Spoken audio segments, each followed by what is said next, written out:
Yeah, and but even they have done it, but the best part they said no, the brain has to acclimatize it. If the brain does not acclimatize, it will go to the past memory. That is why we are giving 2 weeks of time so that the brain now looks adjusts and acclimatizes to the new lens so that the mind start perceiving and it does not create a false perception. Yeah, that is what is a good thing. So realizing inner potential.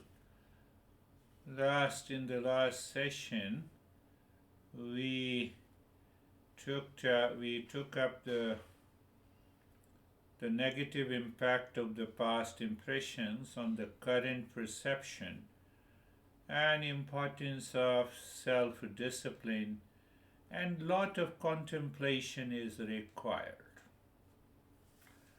So when we see the awakening and realization, that is what we discussed. So awakening is a shift.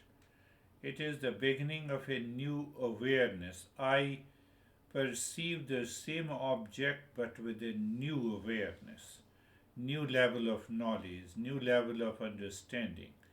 That is awakening. And when there is a complete understanding, then it is what we say the realization.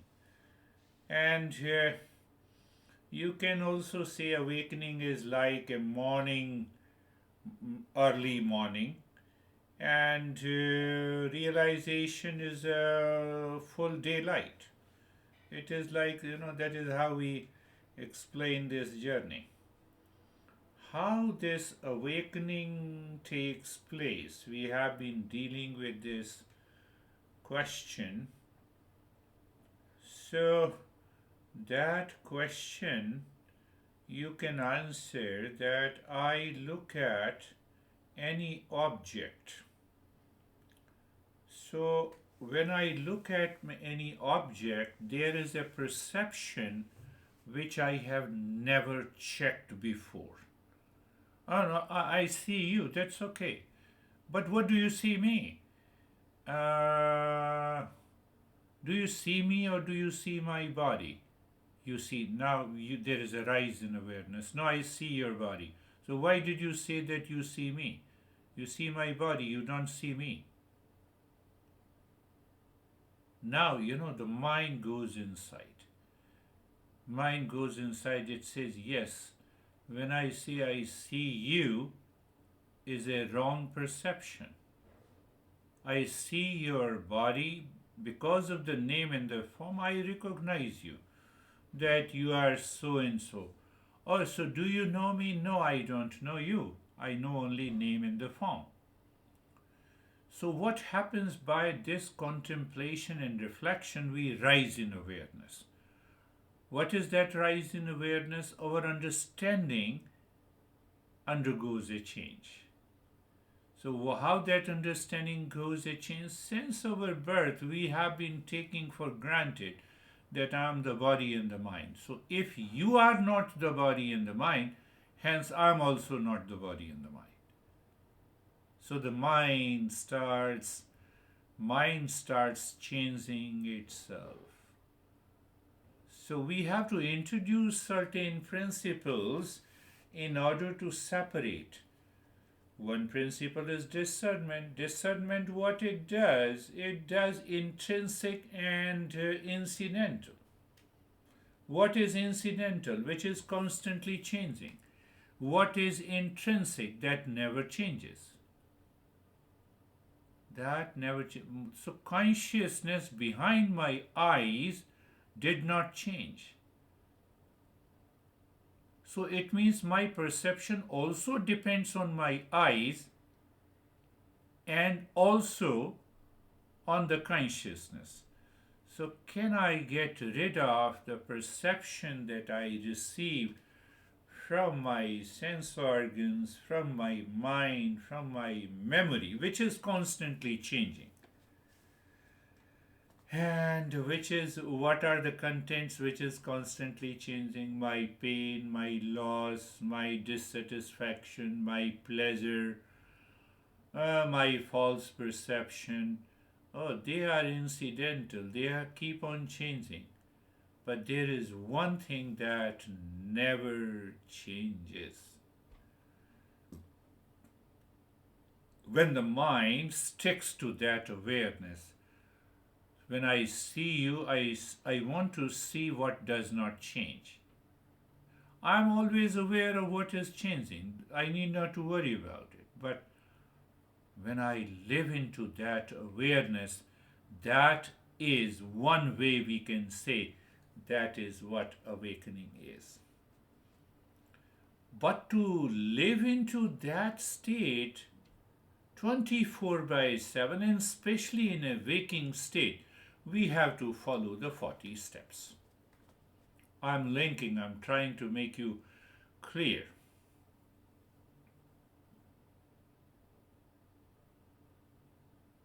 And that is why those 40 steps will help us not only to help us to rise in awareness, but also it will take us to a state of realization. That is why our master says consistent practice, self-inquiry. Self-inquiry is very important. Self-inquiry through the mind, through these principles, followed by the practice. Followed by the practice. So today, you see that we have been living, you are my honey and I'm your honey. We have a relationship. Just before your lesson, one guy was sharing the experiences. My son is 14 years old, so I have to see how I have a wrong perception because of attachment to my son. Yes, I said you are right. So when you see the very attachment which is clinging to your son, you will have a new level of perception. So we take it for granted. Our attachment, we take it for granted. I fight with you and then we again hug each other. We have a pleasure, we have a pain. That is because of the lower level of awareness. So now, what is higher awareness or awakening? Now I maintain a steady calm because I know this is attachment, I know this is detachment. I have not to get involved into it, and then I communicate with my son. So there is a problem. Problem is no more. So that is what we normally say. That is one way to see awakening at the outer level. But gradually, what happens? Your mind is focused inside. You understand that it is a higher awareness. What is lower awareness? With attachment, detachment, with suffering, with pain and the pleasure, the duality, division. And what is higher awareness? We are still aware, but that awareness is not at all impacted by these changes in the world outside, in my relationship, or nothing changes.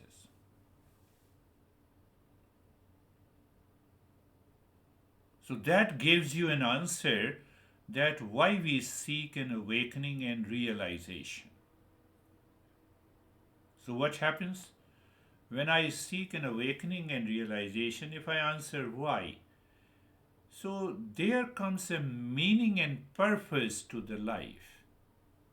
Otherwise, what is the purpose in our material life? Wealth and success are important. Wealth and success are important. I don't know what is success. I know what is wealth. I make a tremendous effort to achieve, to reach to that level of a wealth. It is lying in the bank and I feel still empty. There is no success because one desire takes over the other. I am feeling single. I feel lonely. I get married. Is there any success in it? So success is not in what is changing. Success is to realize and live constantly into something that is intrinsic, that is permanent. That is what is the journey of the self discovery. That brings the realization, but the mind does not want to follow that. And that is why we have those 40 steps, which we are going to start with that. So, another part is that the moment you have a rise in awareness, you see clearly there is an attachment, and because of the attachment, my mind is forcing me to ask my son to do this. If he does not do this, I will be in pain. If he does this, I will have a little pleasure. I get rid of these two thoughts. I see a different perspective. So now I communicate to my son or a daughter in peace and the joy, because I live in higher awareness. I find out the way. So who finds the way? The mind is clear. It's a pure mind that finds the way. Then you relate to your son or a daughter or a wife or a husband or profession or employee. You recognize that, okay, this is all intrinsic, incidental in nature. He doesn't listen to me, okay. After a few days he will listen to me. I've already told you my own personal story. So that happens. That happens. My daughter was asking me that when you are coming again. I said, I'll definitely come. I'll spend a lot of time. So incidental. Now, before, 2 years ago, everything, they are constantly changing. Can I live into that awareness not to remain attached? So what happens when you don't remain attached? I'm simplifying, oversimplifying, and then we will go deeper. There is a sense of fulfillment in you. Because your desire outside is not seeking success. So there is this, oversimplifying, making it very, very simple. Why simple? Because that will help you, that will help your mind to start bringing about these changes in your daily life. Another way to understand this awakening. You wake up in the morning and you have a sense of kindness. You have a sense of softness and gentleness. That is what many people say about Buddha. Compassion. Jesus says love is God. So because of that awakening, this mind is not engaged in duality, in attachment and division. So that higher consciousness puts the unexpected kindness is there. Kindness does not mean that, I spare everything for you, which I needed, and then I start suffering. No. So that is, a sense of a total state of change. Then you know what it means by living in the present moment. Then the first time you become aware, this is what it means by living in the present moment.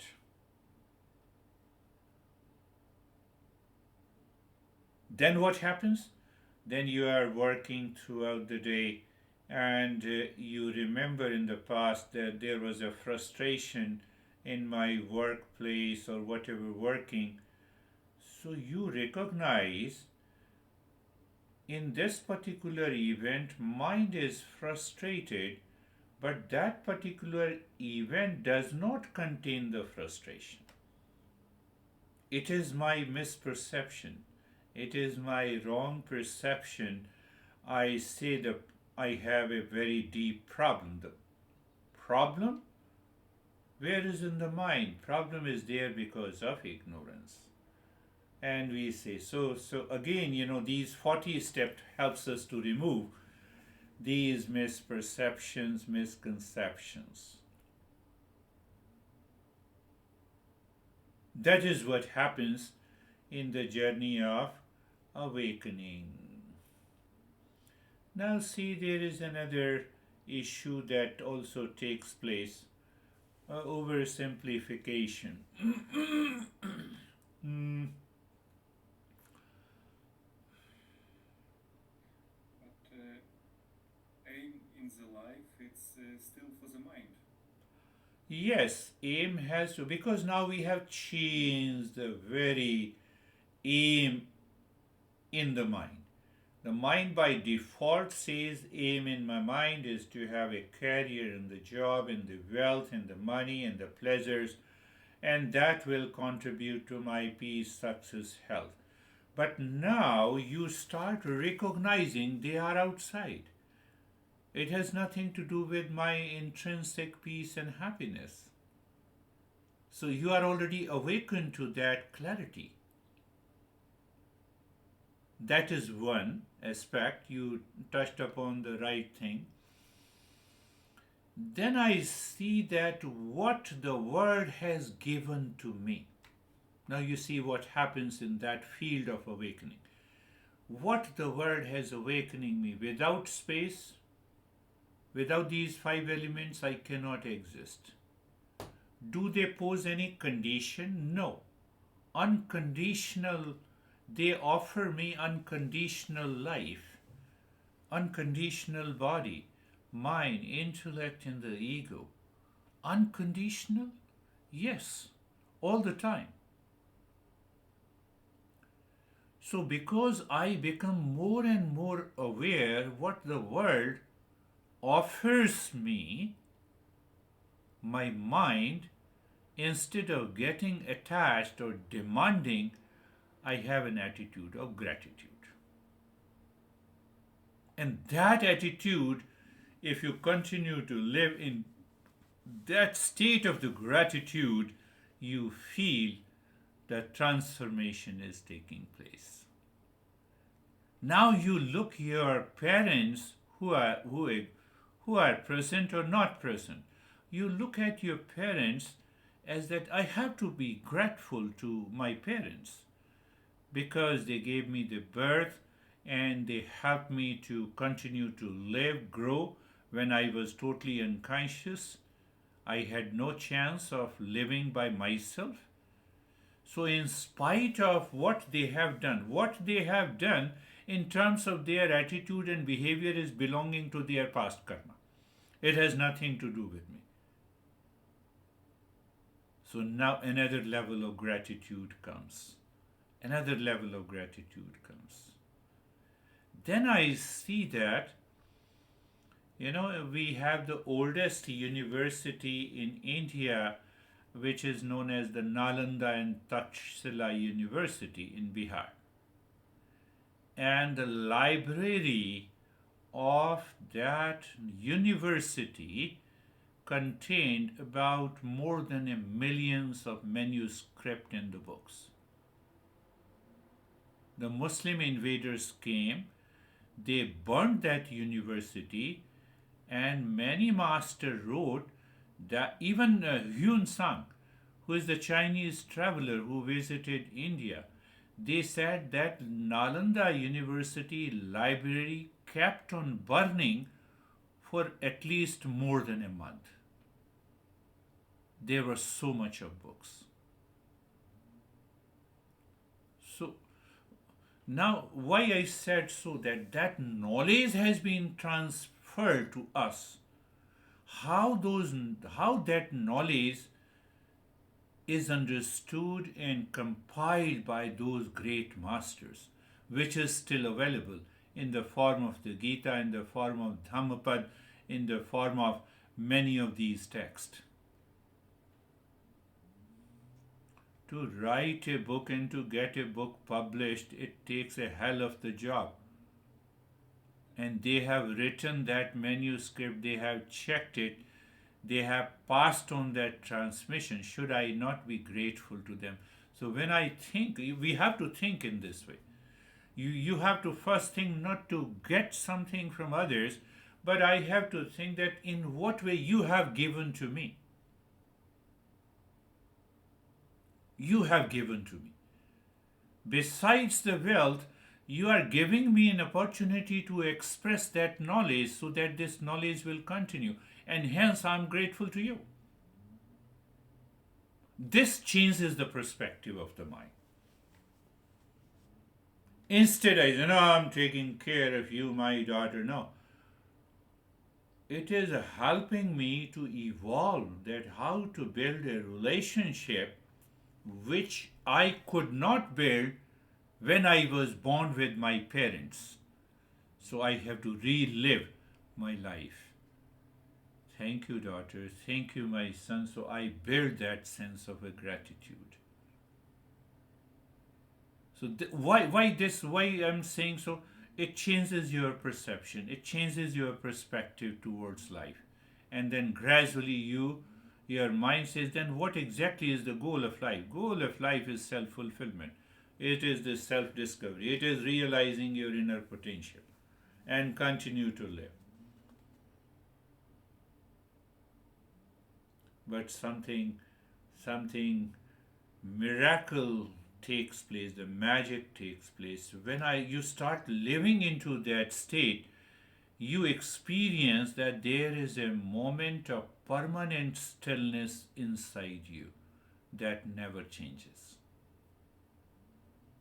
And that is a direct experience of the real self. You are talking and still you feel that there is something that never changes. So awakening has moved to the another state of realization.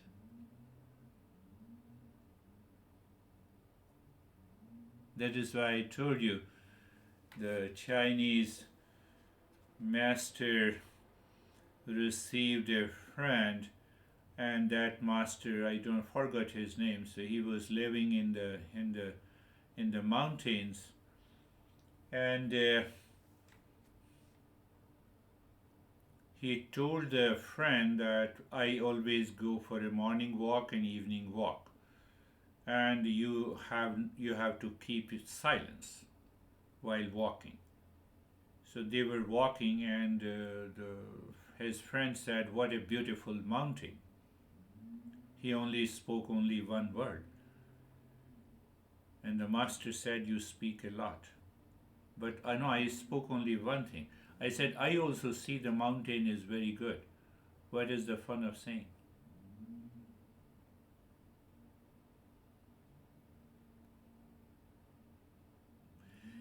If you analyze throughout the day, we spoke, we thought, we related ourselves to the thought. Make a list from the morning until you retire to the bed. And then you have two questions. One question, what are avoidable thoughts? And what are not avoidable? You will find that 99% of the thoughts are avoidable.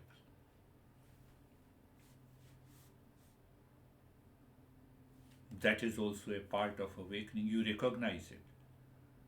But we teachers speak a lot. We speak a lot about Eastern wisdom. Only Eastern wisdom. We have nothing others to speak about it. So we have to speak a lot in order to make the seeker understand.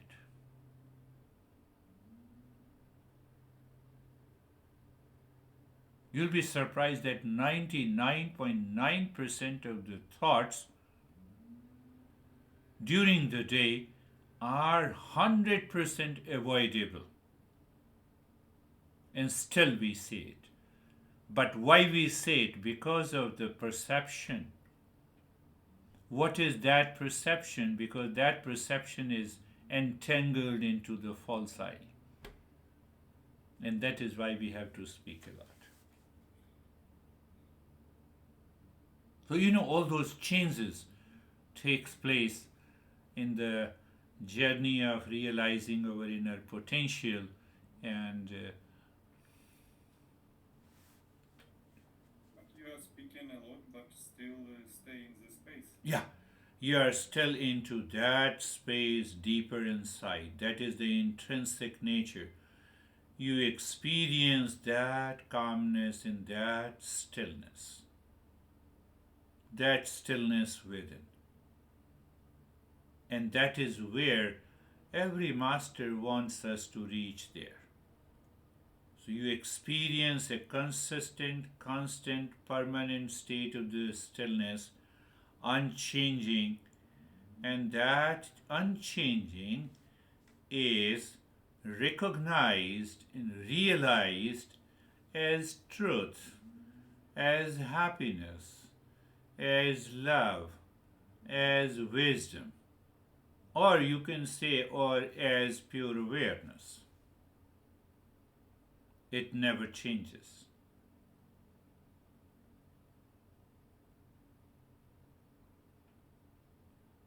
It is only one, but still we have divided into many parts like truth. I said, so truth, that is also steadiness. Why it is steadiness? Because truth does not change. It is eternal. It is present in all the circumstances. So what I have to do? I have to do a self inquiry. What is not truth or what is false, I have to drop it. This is not, this is not. And then the same mind which becomes pure, if if these are not I am, then who am I? So Maharshi Raman focused his entire, he helped thousands of the people only to focus on who am I. And as you continue to listen to him, he starts with the who am I, then there is a blockages, then he asks that how to remove that blockages. More or less these are the 40 steps. These are the 40 steps. So normally you say, no, he only says who am I. No, he supports these practices that we miss. We read his books, we become more philosophical, intellectual, but that intellect, knowledge in that intellect does not descend down into my heart or the mind, because the mind has to live the life. So the mind does not live that life, so we keep on, we just start living in hypocrisy. So that is why I'm stressing that these 40 steps are very important. And after that, first 15 or 16 steps, then we start learning, oh, this is new experience. Is this the part of my rise in awareness or fall in awareness? Let me get rid of it. And we ultimately reach there. Truth also, in one way, you can use the same metaphor. You are not the wave, you are the ocean. The ocean doesn't change, metaphorically, but the wave keeps on changing. So I move from one level of knowledge to the another level and the third level. Then come to the happiness. It's a permanent happiness. So I have to start with that state of the happiness. I wake up in the morning, I did the practice of meditation, and now I return from the path of practice of meditation. I experience that sense of the happiness which is independent of anything outside. I have to recognize this again and again and again and again. I have not to sit back. After the meditation, I experience that happiness is independent. It is not dependent on anything outside. So it is maybe a flash of awakening is there. But should I extend that period? Yes. After the meditation, let me sit for a few minutes and see that what is happening. Am I seeking something? No. I did not seek anything during the practice of meditation. Even now, I'm not seeking. And then there is a state of the joy and the happiness. So I can enter into the mode of self inquiry. I should do it couple of times during the day. And when during the day when you do it, you will recognize the mind has gone outside, it is still searching the pleasure outside. And those moments I can recognize the mind has gone down. It is falling into the lower awareness.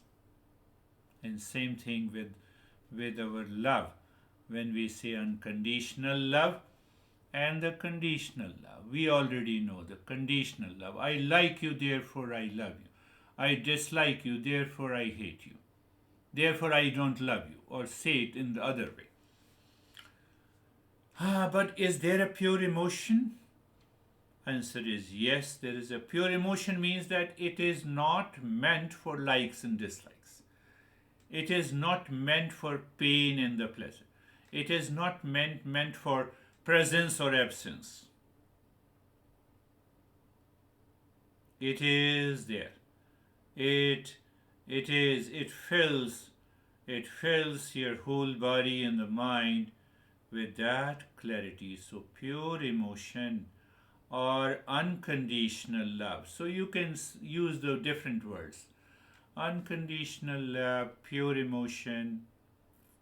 But that pure emotion only comes by knowledge and understanding. How do you say that? Your intellect has understood that there is a real self, which is intrinsic, which is essential. Okay.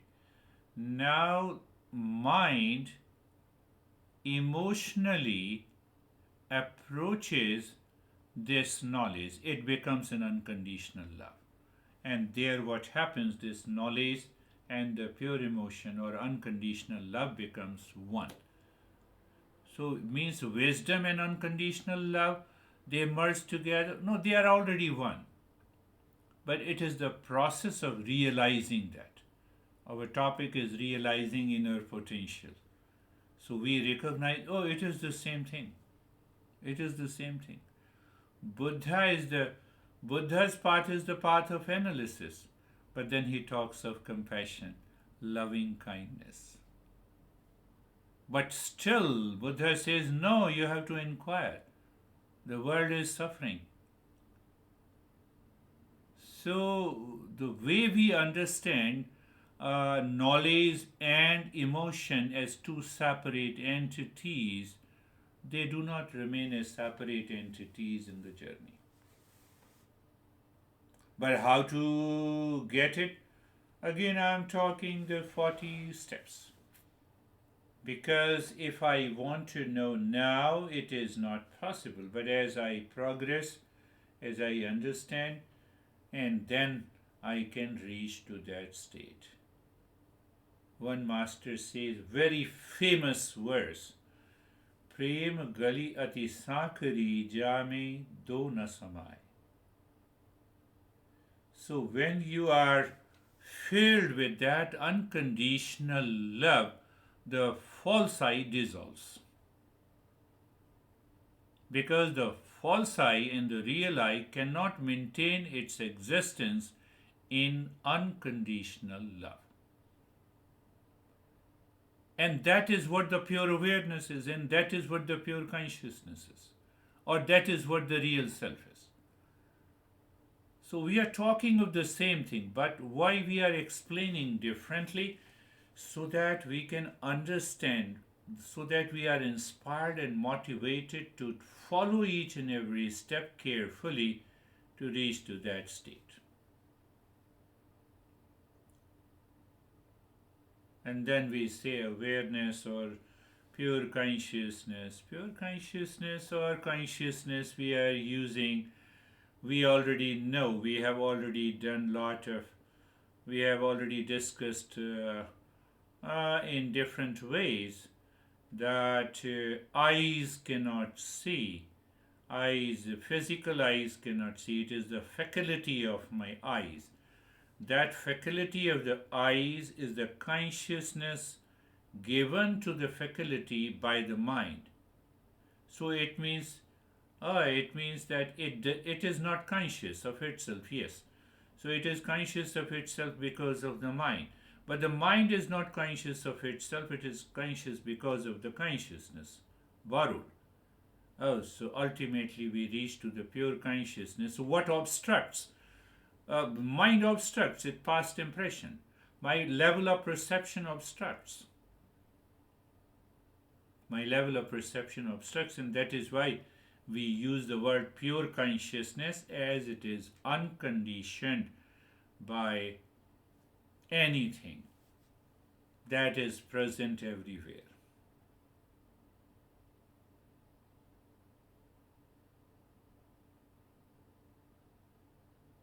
Truth. So love it means no distance.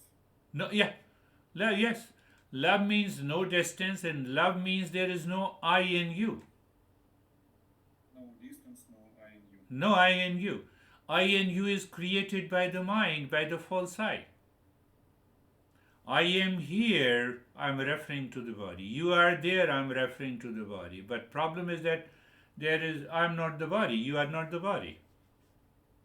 Or based on my sensuality, based on my pleasure, based on certain misconception.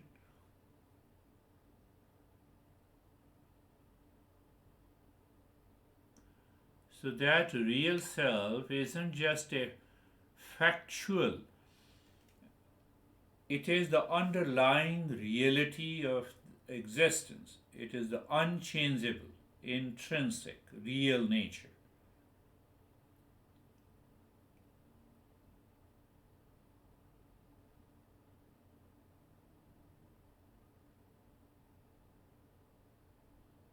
Actor plays the role in a stage. Actor changes the roles, the costumes changes, but the stage itself remains. And that very stage is the truth. The stage here represents the pure consciousness. So pure consciousness is like a canvas on which you put different paints and colors. They are the different roles. That is another metaphor to explain what is truth, is understood. How we understand that? Again, by this self inquiry. And this self inquiry begins, it contains all those 40 steps. Same thing applies to the happiness. The more and more I have to recognize, am I happy? Yes. Is it dependent on anything outside, or it is dependent on deeper inside? There it is intrinsic in nature. So what happens? I saw those flashes while eating. So while eating the food, so when I was saying that, why don't you eat the whole? I said, no, I don't eat. Because the mind inside is not responsive. It does not want to overeat. Someday it wants to eat more, and then I hold it. So for the last 1 week, I have left almost 50% of the food on the plate. I said, no, I can't eat now. I'm full. I'm okay. And then I recognize what is happening. Is there any problem? There is no problem. I feel okay. It is all because of that awareness, that consciousness knows what you need and what you don't need. Before that, the false I knows what you need and what you don't need. And that has an element of pleasure seeking, that is an element of strong liking, that is an element of strong disliking, and etc. So you'll have a transformation. It continues in your life. Love is more than just an emotion. It is universal force, you can say. That is how our master explains. It is a universal force that is present in every being. Is it not present in the lion and the tiger and the... Yeah, it is present. The lioness catches the prey for that emotion to feed her kids, her cubs. But yes, it has manifested in a different way. That is one thing. But ultimately, that pure emotion, that love is like a sunlight that nourishes every living being. The lioness cannot become self aware. The moment it becomes self aware, then they will also become the human being. They will start searching that what is this happening. And you see, they remain almost detached with their cubs and kids. The kids become 2 year old and if it's a male lion, they throw out of the herd. We don't do my son, my daughter, my life, my life. We live into that state of ignorance all the time.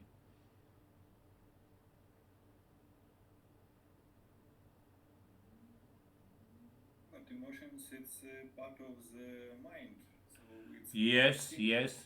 Emotion is a part of the mind as long as it is filled with the likes and dislikes. You devoid that likes and dislikes emotion, that pure emotion coming from the pure consciousness. It is unconditional. Otherwise, if I say that it belongs to the part of the mind, then the mind is a conscious entity, which it is not.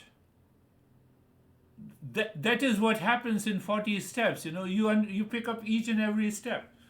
Okay, yes. We normally think, emotion means, right?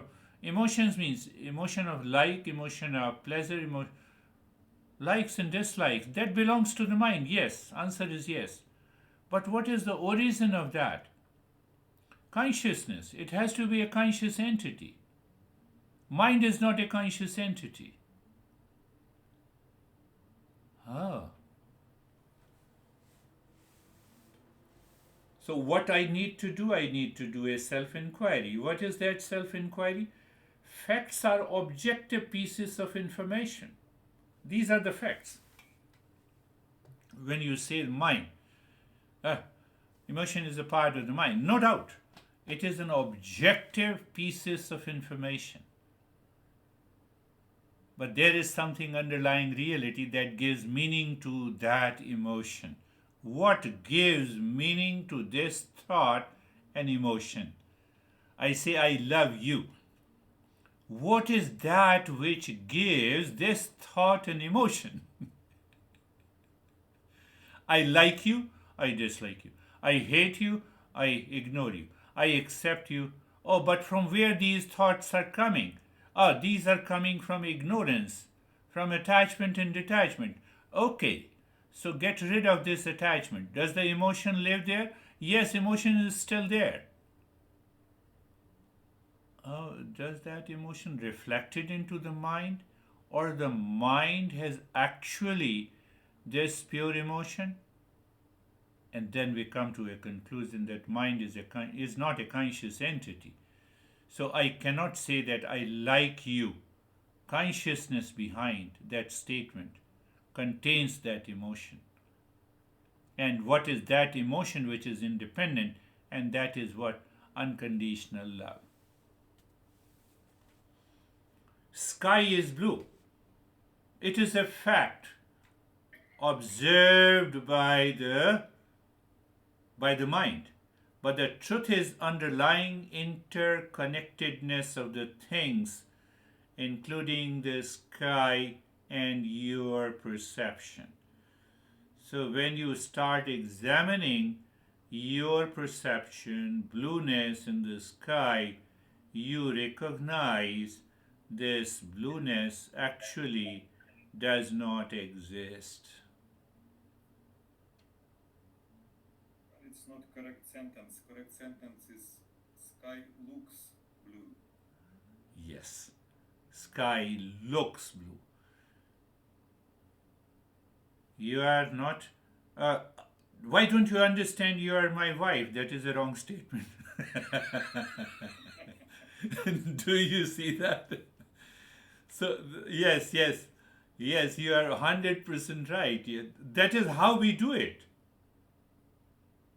But for transactional purposes, I can say, yes, you are my husband, you are my, but internally I will continue to live in that state of perception, which clearly indicates that this statement is false. This statement is used for the sake of living in the world. This is my house, this is my computer, and a long list.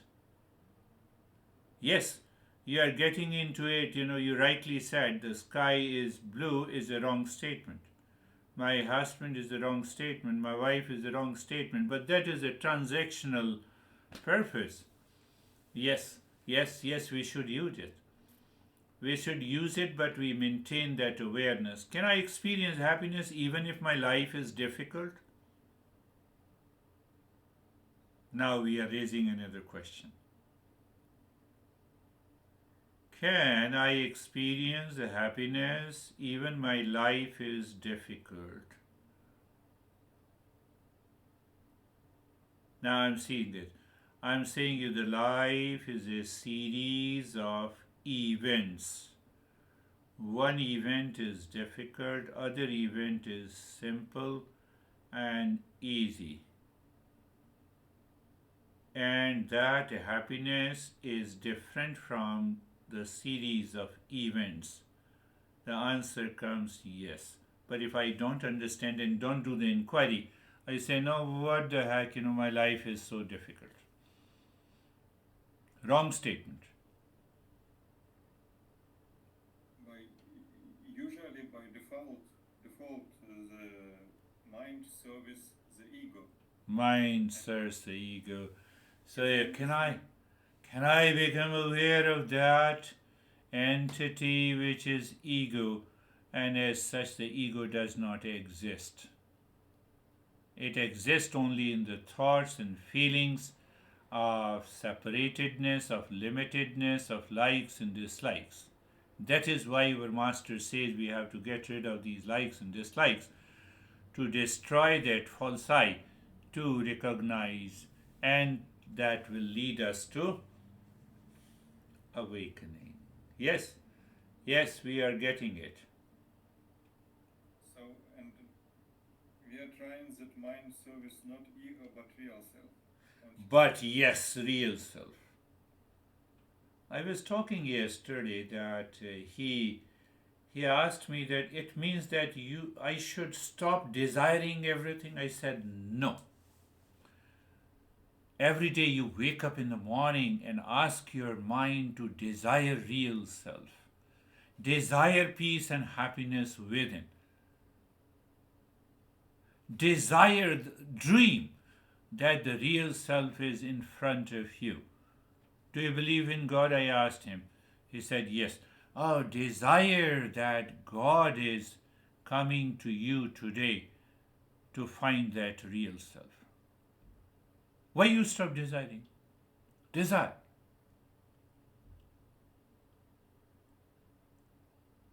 So what will happen to my working? I said, this desire will take care of that. Because your mind is clear. So I will desire God through this activity. That is my job.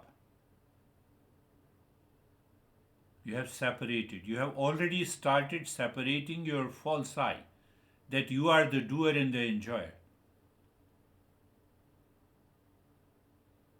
Change that perspective in your life, and you see that awakening takes place.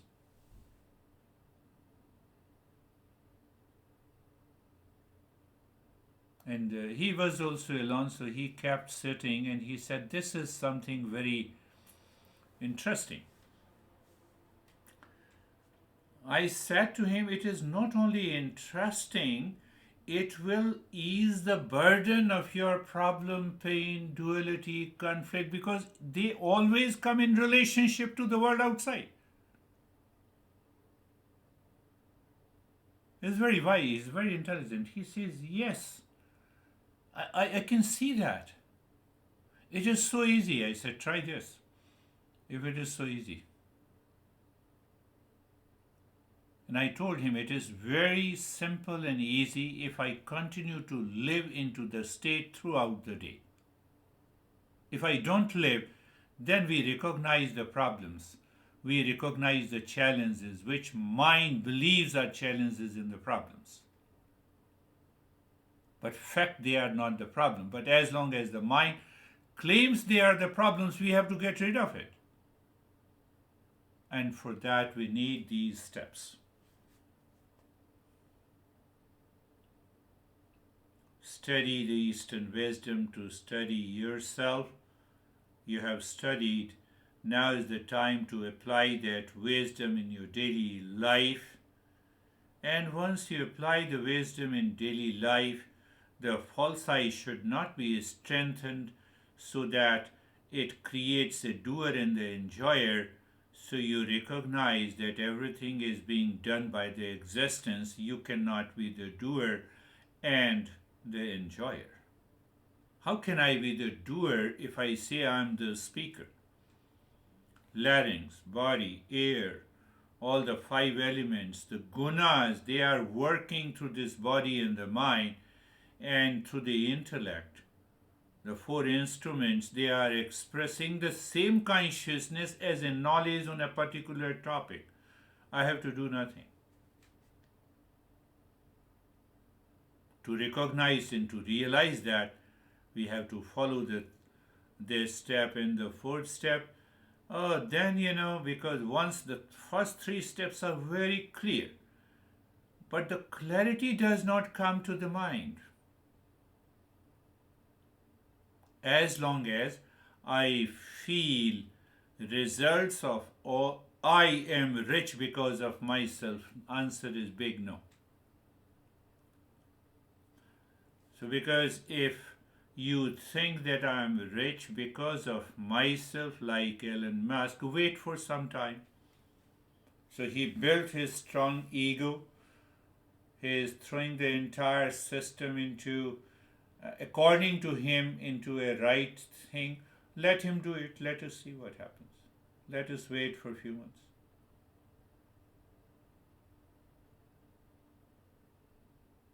Abundant. So it means that I have not to remain stuck with being a doer, an achiever, and so that we have to learn. So the moment you start understanding that, you recognize that as such, there are no sins in my life that many religion and cult and dogma fed in my life. As such, there. Why these principles were kept a secret? If you tell a non-seeker there is no sin and there is no virtue, then they will say, okay, if I kill someone, there is no sin and virtue. Because the person has not become a seeker. Then he will not understand it. He will twist it. That is the problem of this journey of the Eastern wisdom. So we have to be very careful to. The masters are always careful. Those who understand, they are very careful. So if, those people who have undergone a tremendous amount of violence and crime, I have to teach the same principle differently. I have to talk differently. I'm explaining the same principle, but I have to talk differently. So that he is stuck to that crime and the violence should be resolved. And then there is a common point. I have to recognize the defects in the world. Defects in the world means superimposition, misconception. The sky is blue. It's a misconception.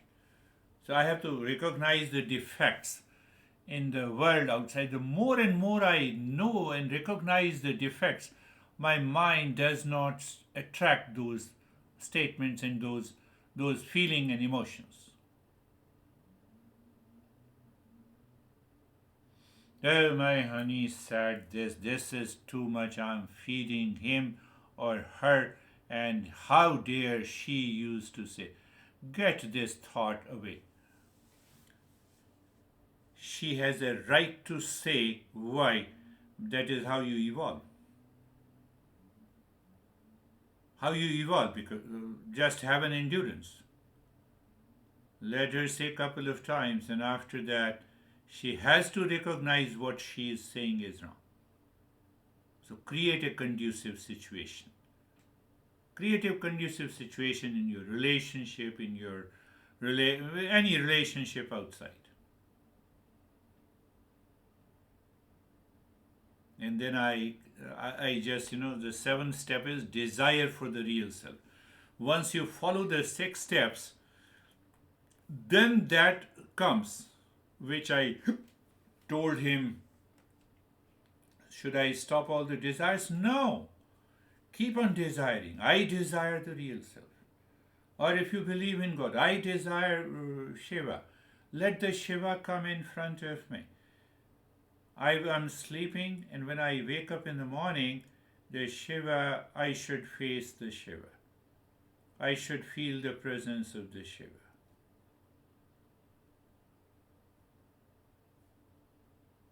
Ultimately, we are transforming the mind. And then the 8th step means leave your home. That is a single phrase World Master explains. Now you see, leave your home? What do you mean? I should leave my home? Leave the home of attachment, of delusion. Leave the home of your attachment and delusion. So when I say my home, it is the home of attachment, delusion, superimposition, strong likes and dislikes. Master is saying that you have created in your home, in your mind. That home belongs to your mind. Get rid of that home. 8th step. It's most difficult. Most difficult. Just check it. Does the home chases you or you chase home?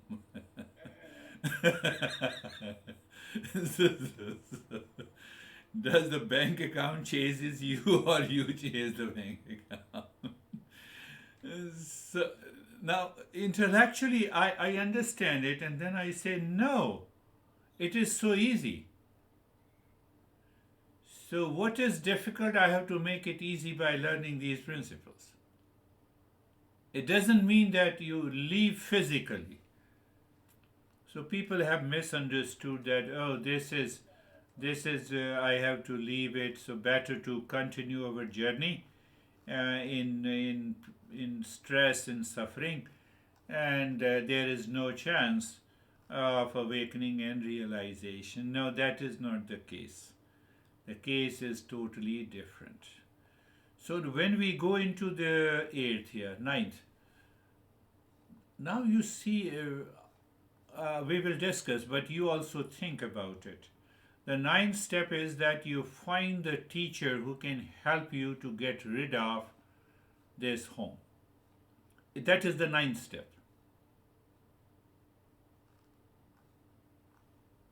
That is the 9th step. But if I still have home, it means that there is desire which hold it. So I have the home, physical home, but I don't have